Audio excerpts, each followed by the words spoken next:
Ladies and gentlemen, boys and girls of the YouTube world, CJ Rose is back in the building. Welcome back to the channel.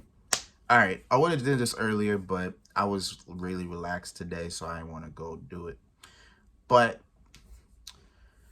we are here to predict WrestleMania 40 because WrestleMania is literally 2 nights away. It is on Saturday. Crazy. I remember when WrestleMania was like what, couple weeks, a couple weeks. Now it's literally 2 nights. It's crazy. But we're here to predict WrestleMania 40 night 1. So let's do this. So there's 13 matches. Another uneven number again. So Saturday I believe has 7, and then Sunday we'll have 6. So let's dig into it. 7 matches. All right. The first one we're going to talk about is the 6-woman tag team match. As we have Damage Control, Dakota Kai, and the women's tag team champions, Kairi Sane and Asuka, as they team up to take on Naomi, Bianca Belair, and making her official in-ring debut, Jade Cargill. So, in a way, this is pretty much a continuation of Bianca Belair and her problems with Damage Control. She's been dealing with Damage Control since they arrived in WWE. Or when Bayley, Io Sky, and Dakota Kai came back in 2022, Bianca Belair has been literally dealing with them since the beginning. And come to think of it, what makes this more funny is that Bianca Belair was in the 2022 Survivor Series War Games, and she was in last year's War Games. Both War Games had Damage Control, had Damage Control in both of them. So do with that information as you will. Naomi made her return at the Royal Rumble, and she's pretty much helping out.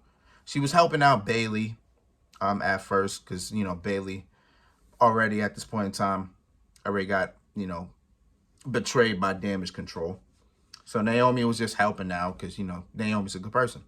I thought at first Bianca Belair was about to turn heel based on the way she was reacting when Naomi helped Bayley.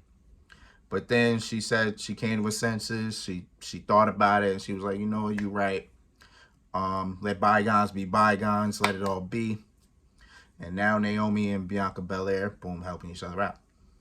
How Jade Cargill got into this is because, quite frankly, Dakota Kai didn't know when to not have Jade Cargill's name in her mouth.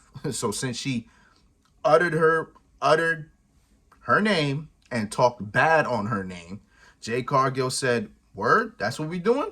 All right, cool. Let me go out there, say it to my face." And boom. Jade took her pound of flesh and did what she did. So here we are. I'm not going to go into depth with everything because I kind of went into depth with every single match on this card. So my prediction videos are going to be like little summaries, but I'm going to try to explain the best I can. Okay? If you haven't seen any of those videos, you definitely should check them out. But I have Bianca, Naomi, and Jade winning, with Jade going crazy in her debut. She's definitely gonna get the pinfall. There ain't nothing to think about. Jade is getting the pinfall. Who she gets it on, I don't think it matters. I don't think that little bit of information matters. I just know Jade Cargill is gonna be the one to get the pinfall. She's gonna shine in her debut, and then the future will look ever so bright for that woman. That's that. I got Bianca, Naomi, and Jade. Nothing but black excellence. You know what I'm saying? I got them winning. All right, next match we got Dragon Lee and Rey Mysterio representing the LWO as they have a tag team match against Santos Escobar and his tag team partner, Mr. Dominic Mysterio. Now, I didn't think Rey and Dom would see themselves or be in the same match again for back-to-back WrestleManias, but here we are. I thought it would be Rey versus Santos at WrestleMania because, why not? You know what I'm saying? But apparently it's not going down like that. Instead, we're going to have Dragon Lee team up with Rey and Dom team up with Santos. I kind of had this where, well, before I even go with there, this pretty much is going back to last year when Santos turned his back on Rey Mysterio because Santos felt that Rey turned his back on him. So Santos pretty much said, let me get you before you get me, pretty much. He injured Rey Mysterio. Rey Mysterio was out for a couple months. And from there, Santos redid Legado del Fantasma. Elektra Lopez is there, as well as Angel and Berto. So now it's a whole different Legado del Fantasma. And they've been going off with the LWO for like for like months now. Until Rey Mysterio came back. Then they had their one-on-one match 2 weeks ago. Yeah, they had their match 2 weeks ago. And then this is where Dominic interfered in the match, giving Santos the win. And then we learned last week on SmackDown that Santos called in a favor to Dom, not only to stick it to Rey, but to pretty much say that Dom was right all along. So now here we are. Here we are at this tag team match. Dragon Lee gets involved because Dragon Lee has been dealing with Santos and Dom for the better part of maybe 5 to 6 months. Because remember in NXT, Dragon Lee was having his problems with Dominic Mysterio when Dom was North American champion. And then, of course, Dragon Lee was dealing with Santos pretty much when Dragon Lee was kind of first got to SmackDown. So, boom. So, Dragon Lee being involved in this is fine. I thought Carlito would be involved in this because, why not? But, nah, that's fine. It is what it is. I kind of had it where I had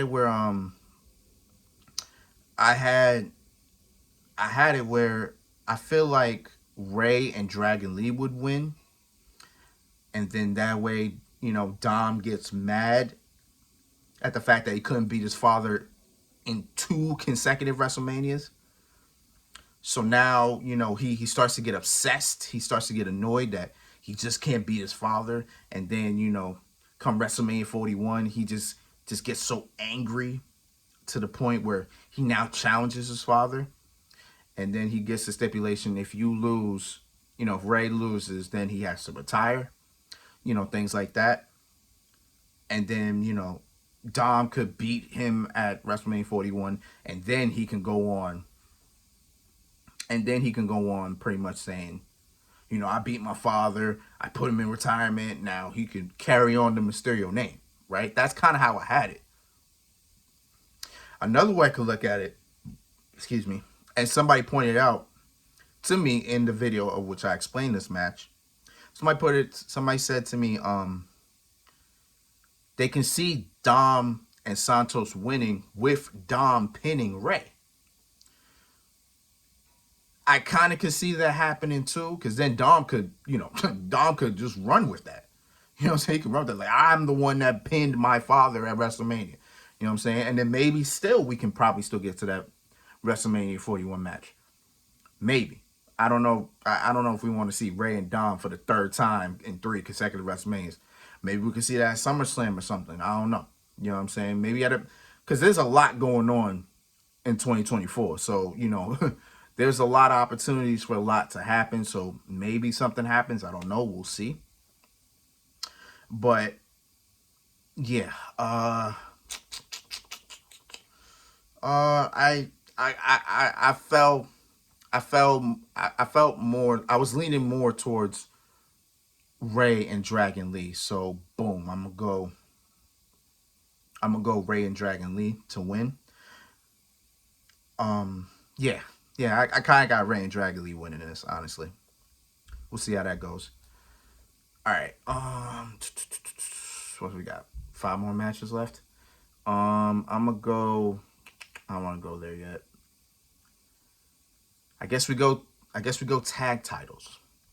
The Undisputed Tag Team Championships will be on the line in a 6-team ladder match.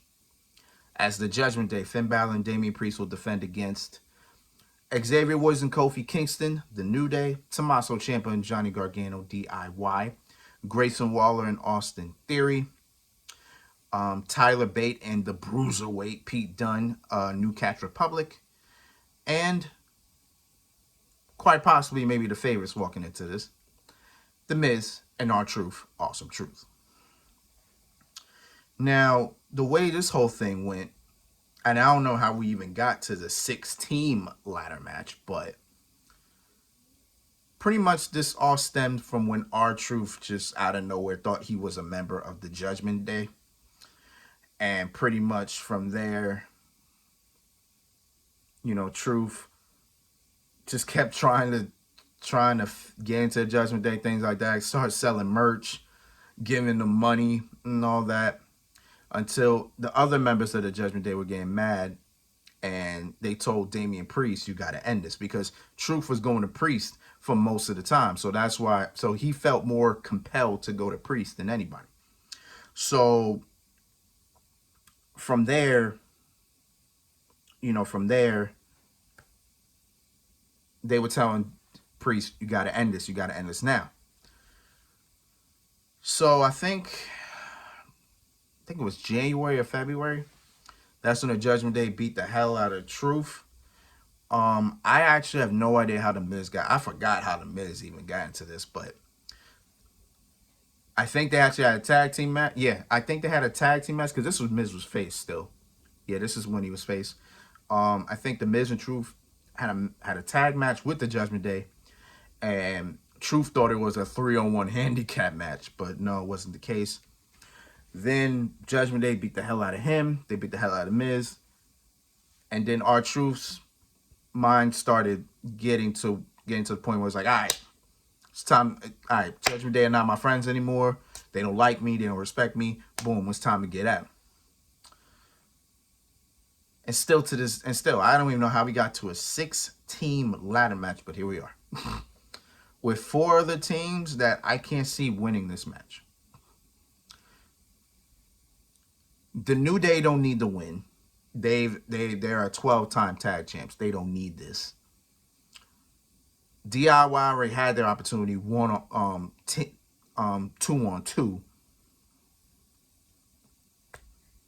New Catch Republic are the same. They had their opportunity at Elimination Chamber. They lost. And Grayson Waller, Austin Theory going to break up soon. So it doesn't make sense for them to even get the tag titles. So it's either the Judgment Day retain or Awesome Truth become tag champs. Personally, I don't really care who wins this match. The only thing I want from this is after this, those tag titles split. It's time to split those tag titles. It's time to have SmackDown tag champs and Raw tag champs again. There's too many tag teams in WWE now, and still there's some that can come to the main roster still. There's too many tag teams to not have separate titles. So hopefully we can do that at some point. Hopefully we can do that. And we are as good as we possibly can be. But to say who wins, I can see the Judgment Day retaining. But since this is a multi-team match, I got either the Judgment Day retaining or I got the Awesome Truth becoming tag champs. Those are the only 2 teams I see winning. Every other team I don't. But again, I kind of don't really care about this match as long as down the line, we got separate tag titles. The Ring General contra will defend the Intercontinental Championship against Sami Zayn.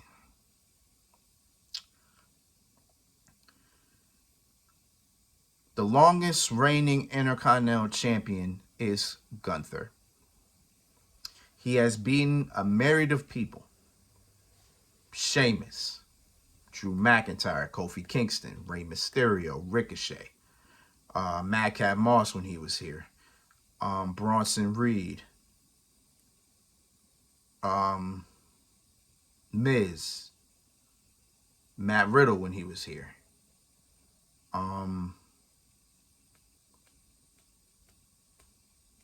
That's pretty much like those are like the main people that I know. Tommaso Ciampa, he beat Ciampa too, and he continues this awesome reign.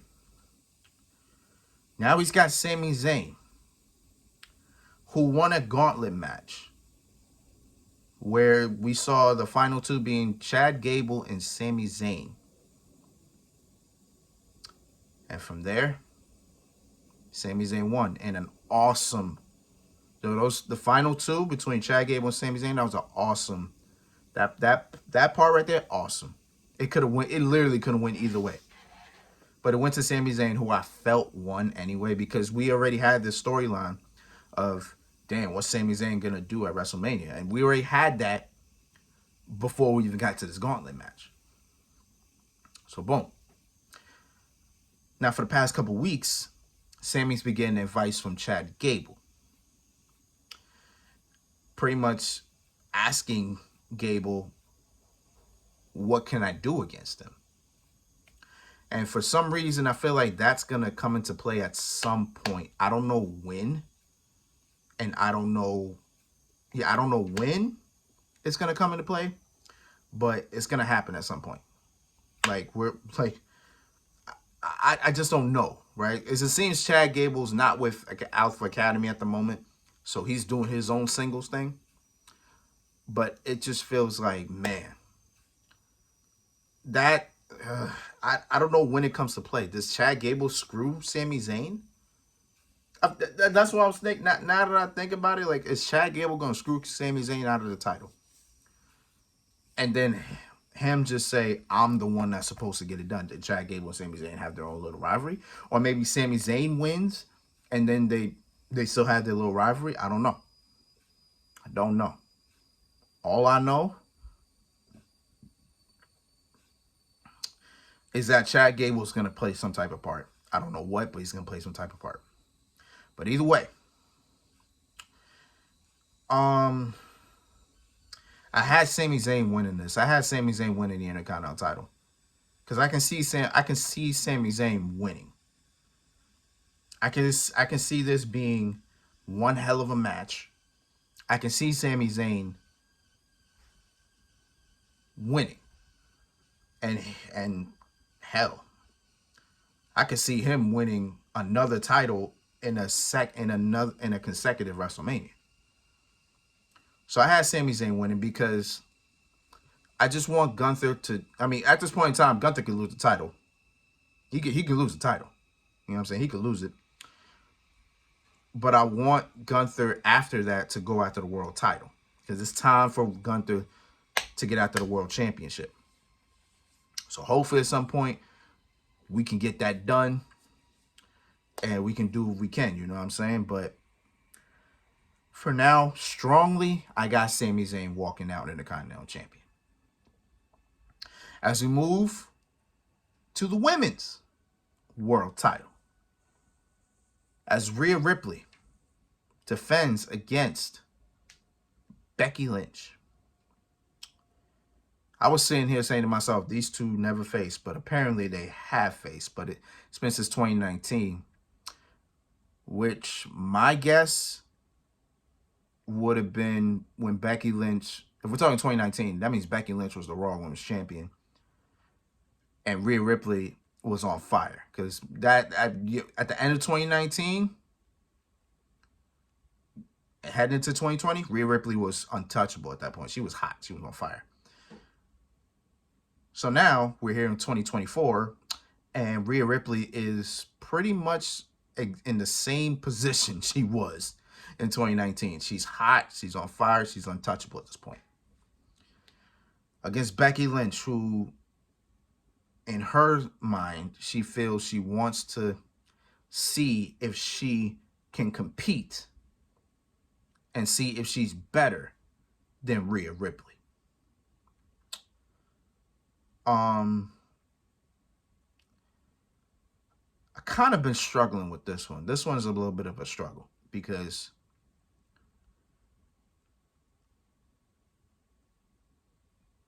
I think,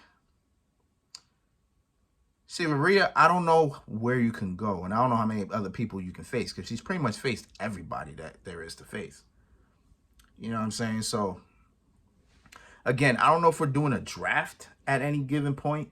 I don't know if we're doing a draft this year, but I can literally see Rhea Ripley and maybe the Judgment Day themselves move to SmackDown. You know what I'm saying? They could go to SmackDown, and Rhea can then compete with the women for the women's title. But the Women's World Championship, I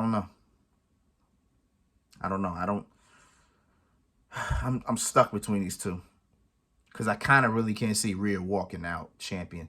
But I can see her winning this. You know what I'm saying? So, I'm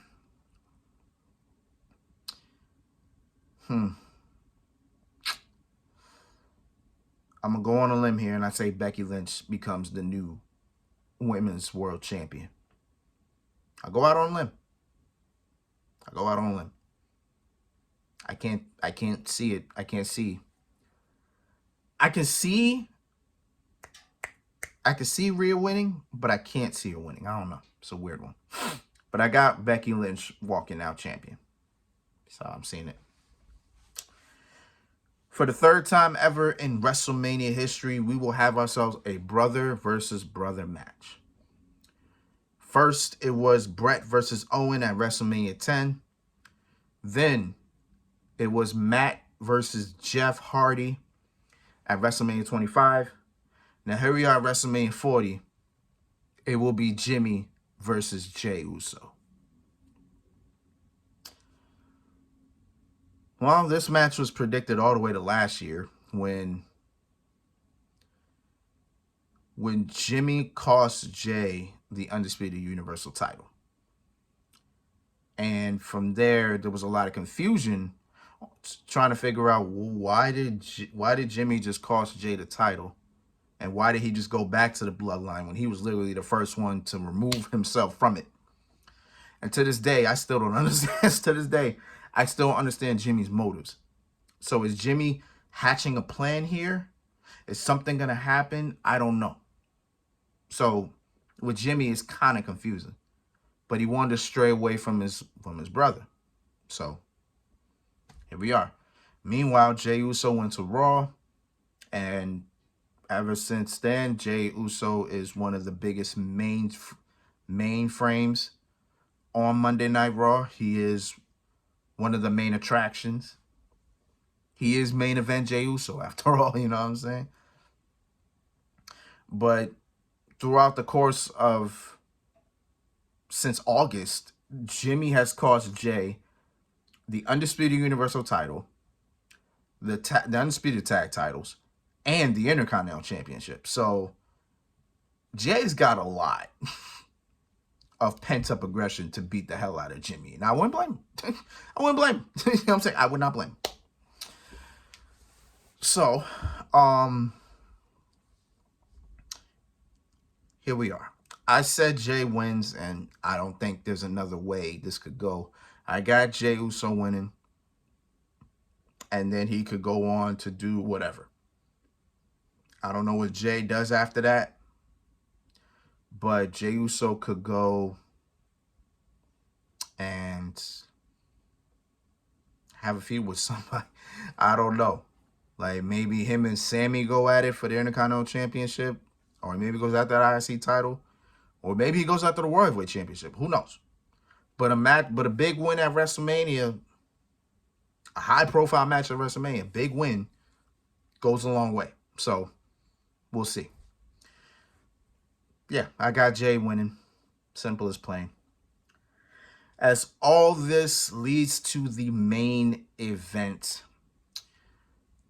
where it has been called the biggest tag team match in WrestleMania history, as the World Heavyweight Champion Seth Rollins teams up with the 2024 Royal Rumble winner, the American Nightmare Cody Rhodes, as they team up to take on the undisputed Universal Champion, the Tribal Chief, the head of the table, the big dog, Roman Reigns, and no longer the People's Champion. He is the final boss. He is The Rock. With stipulations in this match. Because if Cody and Seth win, then at WrestleMania Night 2 on Sunday, the main event, Cody Rhodes versus Roman Reigns, the bloodline is barred from ringside. So it would just be a straight up one-on-one match. However, if The Rock and Roman win, then it's bloodline rules.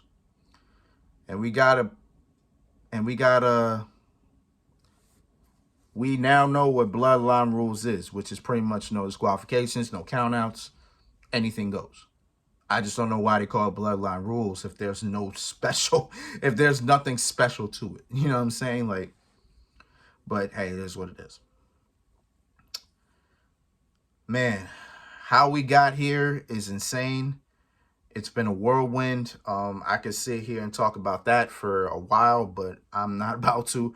I explained in depth how we got here with this match on one of my videos. So I ain't about to sit here and break it down again. But this all started at WrestleMania Kickoff, where Cody Rhodes chose Roman Reigns to face at WrestleMania. But then Cody started talking about Roman's family. And here's the thing. Because Roman's family was right next to him. And then The Rock got offended. And then he proceeded to slap the living hell out of Cody Rhodes. And then from there, The Rock was back to being a heel for the first time since 2003. It's been 11 years. No, I'm sorry. It's been 21 years since we've seen The Rock as a heel. Hollywood Rock was back for the first time in 21 years. And it has been probably the most compelling TV you will ever see. The most compelling TV you have ever seen. With that being said, I can see both sides winning this match. I can see both sides winning. And at the same exact time, I can see three different types of betrayals. Either Roman betrays The Rock, Rock betrays Roman, or Seth betrays Cody. I can see all that. I can see all that happening at night 2. And some of the cracks could happen in this match. Now, I don't know which way it will go. I don't know which way it sways. I'm not even going to go on a limb with that. But I was leaning more towards Cody and Seth winning. But if these rumors that I'm hearing are true, or if some of them come to light, then the best thing I can say is that The Rock and Roman actually win this match. Because, here's the thing. I can see Cody and Seth winning, but The Rock would have to be the one to get pinned. Because I'm telling you this right now. I have Cody winning the Undisputed Universal Championship on night 2, which means Roman would have to lose twice. So Roman ain't getting pinned twice. So if Cody and Seth win, then The Rock's getting pinned. Roman's not getting pinned twice. No. after having this man not get pinned for 3 to 4 years, he's not getting pinned twice. I promise you on that. I also don't see Seth getting pinned, but I'm more leaning towards Cody and Seth because I can't really see Seth getting pinned twice because Cody's not. I don't think Cody gonna get pinned. If The Rock and Roman win, I don't think Cody getting pinned. I don't see that because he can't lose here and then he wins. Then I can't really see that, and I really can't see Seth getting pinned twice because he will lose twice. Because I got him losing the world title. So it's like, I don't know. That's why I'm leaning more towards because The Rock could take a goddamn pin. Like the Rock could take the loss. He don't need to win. He could take the loss. But then again, maybe he didn't want to take the loss. So then that's where it gets more compelling. But now, as I'm sitting here, I probably can sit and tell you I got Rock and Roman winning 100%. No, 97%. I ain't gonna go 100. I'm gonna give Cody and Seth a chance. But I got The Rock and Roman winning. I got them winning. Because again, if these rumors are true, that means there's going to have to be some type of no DQ type of stipulation from night 2. So, in a way, I got Roman and Rock winning. Most likely, Seth Rollins is going to be the one to take the pin. So, it is what it is right there with that. And those are the predictions for WrestleMania Night 1. WrestleMania Night 1 is on Saturday at 7 p.m. It will start at 7. And it's starting at 8 like it always has. It's going to start at 7, which is cool. That means it'll end a little earlier because the press conference is scheduled for 10:45. So we'll see if they can actually keep up with their times. You know what I'm saying? But it is what it is, man. So until then, it's been Rose, man. Thank you for watching. Thank you for all the love support. As always, you'll see me tomorrow because I got to do WrestleMania Night 2 predictions. And then, of course, you'll see me pull double duty on Saturday because Standard delivers at 12. And then WrestleMania Night 1 is at 7. And then, of course, WrestleMania Night 2 is at 7 on Sunday. So, yeah, we got a huge weekend ahead of us. Let's strap in, get ready. It's WrestleMania week, baby. So until next time, peace, love, 100. You heard?